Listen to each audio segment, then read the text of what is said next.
নমস্কার, পেজ ওয়ানে আপনাদের স্বাগত। আপনারা জানেন আমরা দিনের সেরা বাছাই করা খবর আপনাদের সামনে হাজির করি পেজ ওয়ানে।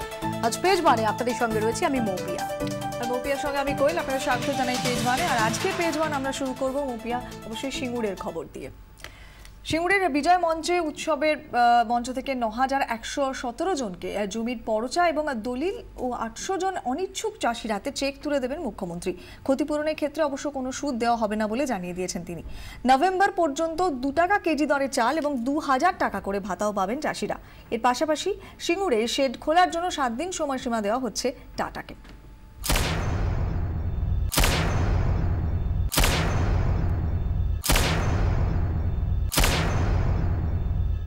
এখানে বিল্ডিং আছে মোট 56 একর, রাস্তা আছে 80 একর, এটাও আমরা চাষযোগ্য করে দেবো। আমরা কৃষকদের জমির পর্চা ফেরত দেবো, চেক ফেরত দেবো, মানে যারা এখনো টাকা দেয়নি, সুপ্রিম কোর্টের ভার্ডিক্ট অনুযায়ী। সিঙ্গুরে বিজয় উৎসবের কর্মসূচি ঘোষণা করে দিলেন মুখ্যমন্ত্রী। বিশাল এই কর্মকাণ্ডের জন্য ওই দিনের নির্ধারিত প্রশাসনিক বৈঠকও পিছিয়ে দিলেন মমতা বন্দ্যোপাধ্যায়। পরশুদিন আমাদের যে অ্যাডমিনিস্ট্রেটিভ রিভিউ মিটিং হুগলিতে ছিল, যেহেতু এটা একটা খুব বড় কাজ, সেই জন্য ওই মিটিংটা আমরা 29তে শিফট করে দিয়েছি। জমি চাষযোগ্য করে কৃষকদের হাতে তুলে দেওয়ার পর চাষ করার জন্য কৃষি দপ্তর থেকে প্যাকেজ পাবেন তারা। যারা ভালো করে চাষ করতে পারে, আমরা একটা কৃষি ডিপার্টমেন্ট থেকে ওদের একটা করে প্যাকেজ তৈরি করে দেবো, বীজ হোক বা সাহায্য যেভাবেই হোক। ২ টাকা কেজি দরে চাল এবং ২,০০০ টাকা করে ভাতা অবশ্য এখনই বন্ধ হচ্ছে না। এখন যেমন ২,০০০ টাকা করে পায় সিঙ্গুরে যারা অনিচ্ছুক চাষিরা, এটা এখন কন্টিনিউ করবে আপ টু নভেম্বর মাস, পুজোর মাসটাস আছে, যতক্ষণ পর্যন্ত জমিটা তাদের কাজে উপযোগী না হচ্ছে।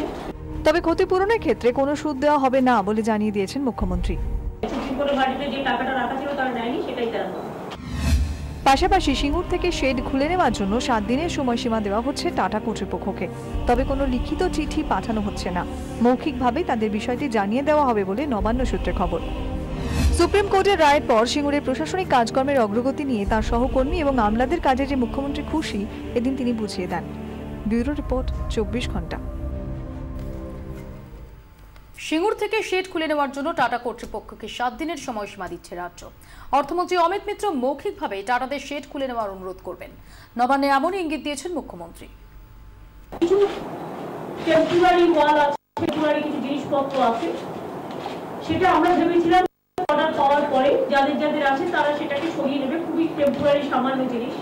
অমিতাকে বলেছি কোনো একবার রিকোয়েস্ট করতে যে তারা যদি নিজেদেরটা সরিয়ে নেয় ভালো, না নিলে আমাদের করতে হবে, কারণ আমরা আমাদের WBSC DCA থেকে শুরু করে এখন তো ল্যান্ড কার নয়, ফার্মারদের, আর গভর্নমেন্টকে বলেছে ল্যান্ডগুলো ফিরিয়ে দিতে। এখন দুটো পার্টি, আর কোনো মাঝখানে কোনো পার্টি নেই, according to law, according to supreme court verdict.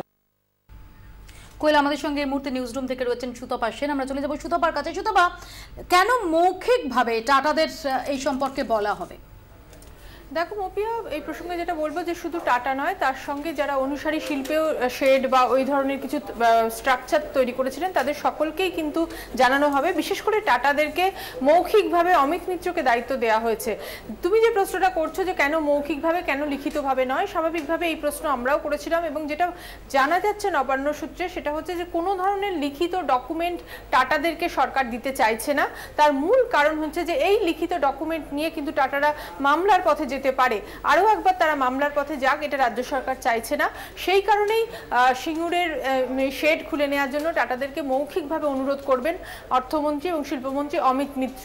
দ্বিতীয় যে বিষয়টা উঠে আসছে সেটা হচ্ছে যে টাটাদের শেড রাজ্য সরকার নিজে খুলতে চাইছে না, এই কারণে যদিও সুপ্রিম কোর্টের নির্দেশ রয়েছে, কিন্তু এর একটা নেতিবাচক বার্তা শিল্পমহলে যেতে পারে। যে ছবিটা উঠে আসবে সেটা নেতিবাচক একটা বার্তা শিল্পের জন্য হতে পারে, এমনটাই মনে করা হচ্ছে। সেই আশঙ্কার জায়গা থেকেও যে রাজ্য সরকার চাইছে যে টাটারা নিজেরাই, তারা ওখানে শেড করেছিল, তারা নিজেরাই এসে খুলে নিয়ে যাক, সেক্ষেত্রে বিষয়টা অনেক শোভনীয় হবে, এমনটাই কিন্তু রাজ্য সরকারের তরফ থেকে মনে করা হচ্ছে।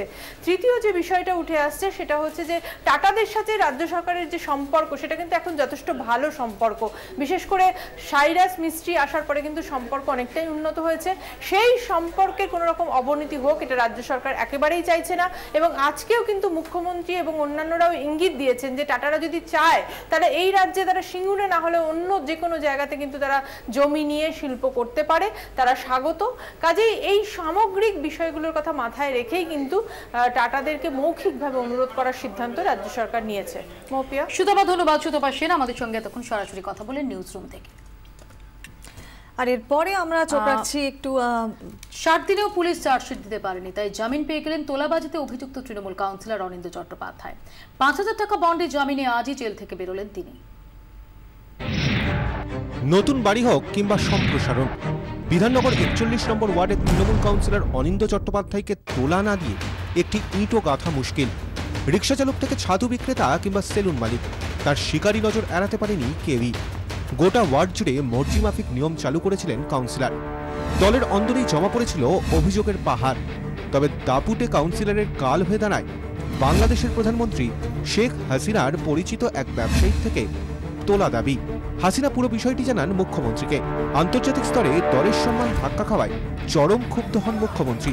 গত 12 জুলাই গ্রেফতার হন অনিন্দ্য চট্টোপাধ্যায়।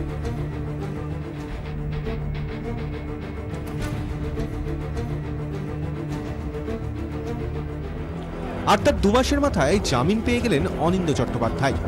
আদালতে 60 দিনেও চার্জশিট জমা দিতে পারেনি পুলিশ, সেজন্য তার জামিন মঞ্জুর হয় বিধাননগর আদালতে। 5000 টাকা বন্ডে জামিন পান 41 নম্বর ওয়ার্ডের কাউন্সিলর অনিন্দ্য চট্টোপাধ্যায়।